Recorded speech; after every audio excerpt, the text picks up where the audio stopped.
The United Nations Hall was already deep into another long day of speeches. Powerful countries spoke with confidence, talking about military strength, economic control, and global influence. Their words sounded polished, practiced, and familiar. The kind of speeches everyone expected to hear, and when smaller nations were mentioned, it was quick, almost automatic, like reading names from a list. The Philippines was one of those names. Just another country people assumed would give a short, polite statement and step aside. Around the chamber, quiet whispers moved between delegates. What are they going to talk about? Probably climate aid again.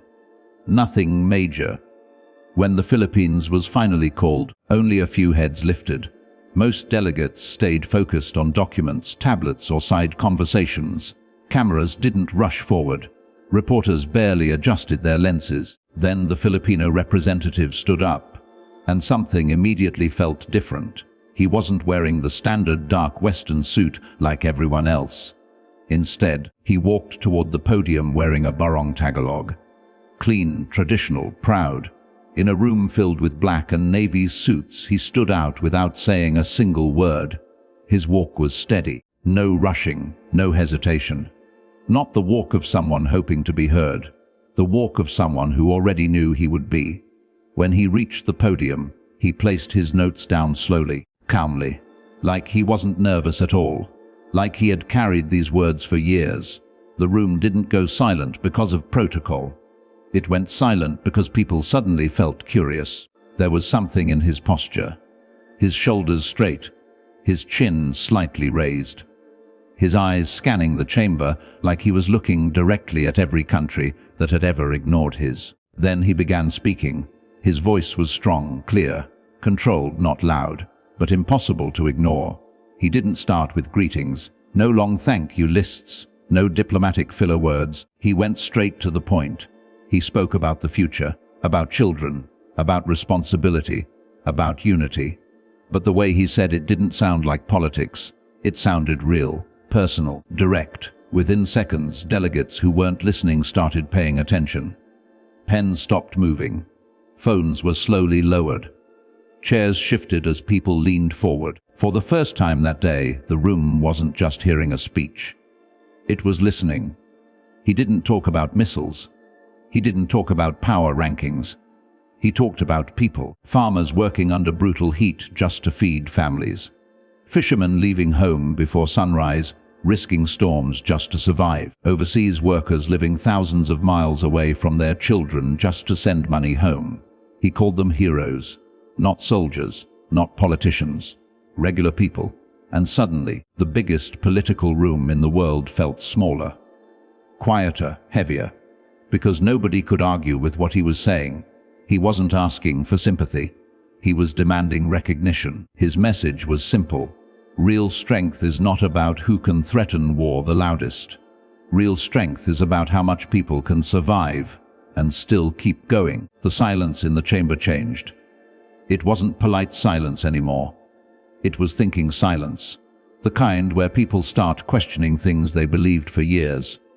Across the hall, a European delegate leaned toward another and whispered that he had never heard a Filipino speak like this before. The other replied quietly that maybe they had been wrong about the Philippines. The representative continued. He spoke about disasters. Typhoons destroying homes, floods swallowing entire streets, earthquakes shaking cities to their foundations.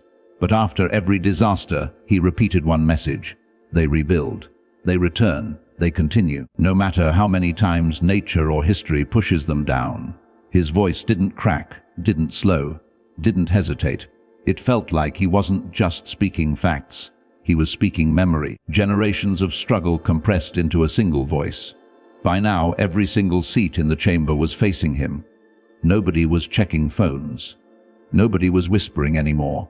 Then he paused, and the pause was powerful, not awkward, not uncertain, controlled.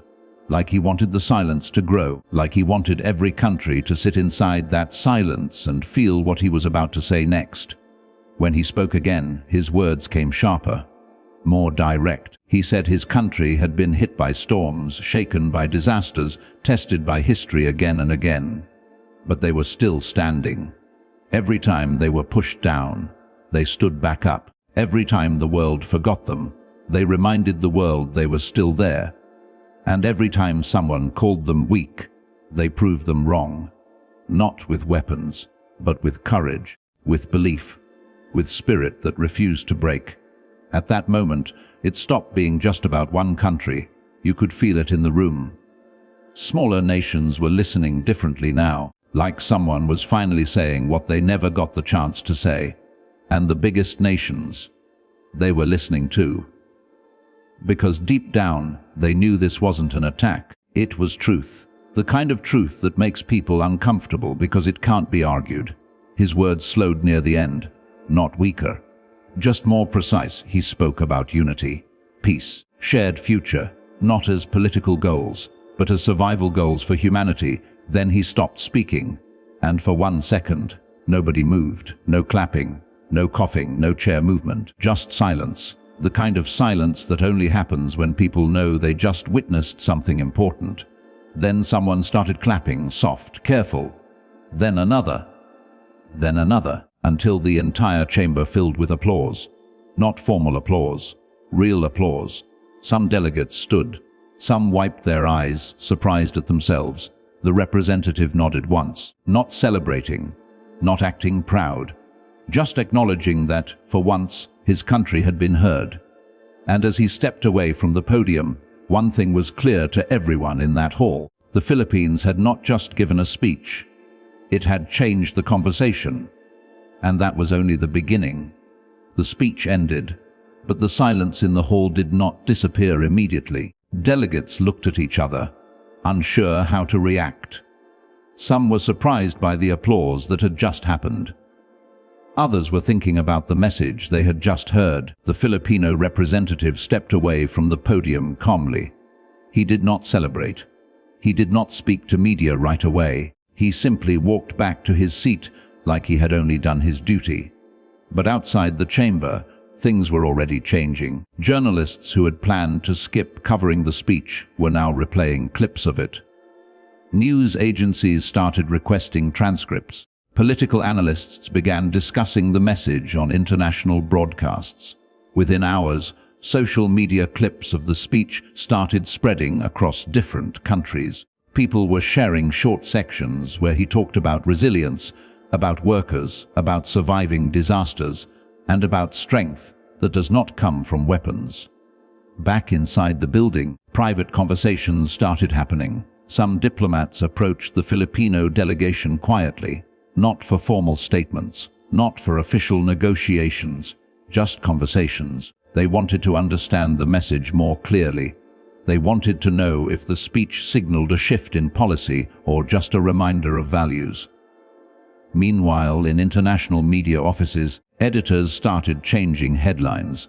Instead of focusing only on military talks and economic competition, some reports started highlighting smaller nations and their role in global stability. Analysts started asking a new question. What if global strength is not only about power, but also about stability, workforce, and resilience? Back home, people watched the speech replay on television and online platforms. Overseas workers shared clips with their families. Students shared quotes. Community leaders replayed the message in public meetings. It was no longer just a speech given to world leaders. It was becoming something else, something personal. Government officials in several countries requested private meetings with the Filipino delegation during the following days. Not dramatic meetings, not secret deals, just serious conversations about cooperation in disaster response, workforce development, and regional stability. One senior diplomat from a major European country reportedly said during a closed meeting, "We may have misunderstood what real national strength looks like in the modern world." Policy researchers began reviewing data about workforce migration, disaster recovery timelines, and economic resilience in developing nations. Some reports showed that countries used to surviving frequent natural disasters often recovered faster than expected because systems and communities were built around recovery. International aid organizations also took notice. They started discussing partnerships that focused more on local knowledge instead of only external solutions. In academic circles, universities began discussing the speech in political science and international relations classes. Professors used it as an example of soft power, influence built through values, culture, and social strength instead of military or economic pressure. Meanwhile, global political commentators debated whether the speech was symbolic or strategic. Some argued it was simply emotional messaging. Others argued it was a reminder that global stability depends on more than powerful nations. It depends on cooperation with countries that hold strategic geographic positions, major workforce contributions, and disaster response experience. Days later, interviews with the Filipino representative were requested by international media networks. In those interviews, he stayed consistent. He did not attack other nations. He did not claim moral superiority. He repeated one core idea: strength is measured by how well a nation protects its people and how quickly it can recover from crisis. Trade analysts also began discussing long-term economic implications. Countries that provide large global workforces influence global economies more than most people realize. Remittances, labor skills, and international service industries all play major roles in global financial stability. At the same time, younger diplomats from different countries started referencing the speech in internal discussions. Many of them had grown up in a world connected by social media, climate change challenges, and global migration. To them, the message made sense. The biggest change was not immediate policy changes, it was perception.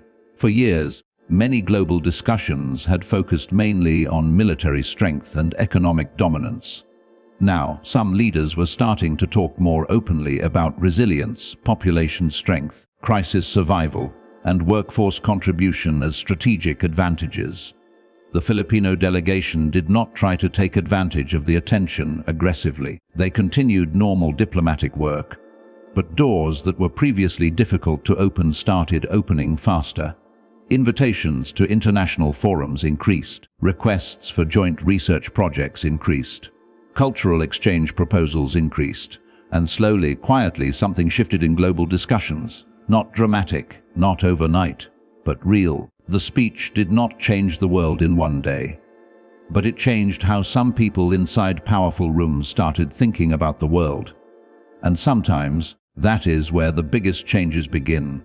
Weeks passed after the speech, and the global reaction did not disappear. It evolved. International think tanks began publishing reports discussing how smaller nations contribute to global stability in ways that are often ignored.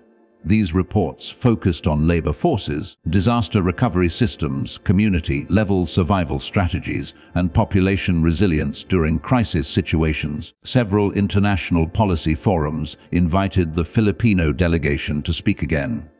Not to repeat the same message, but to explain practical systems behind their national survival mindset. Officials wanted to understand how communities rebuild so quickly after natural disasters.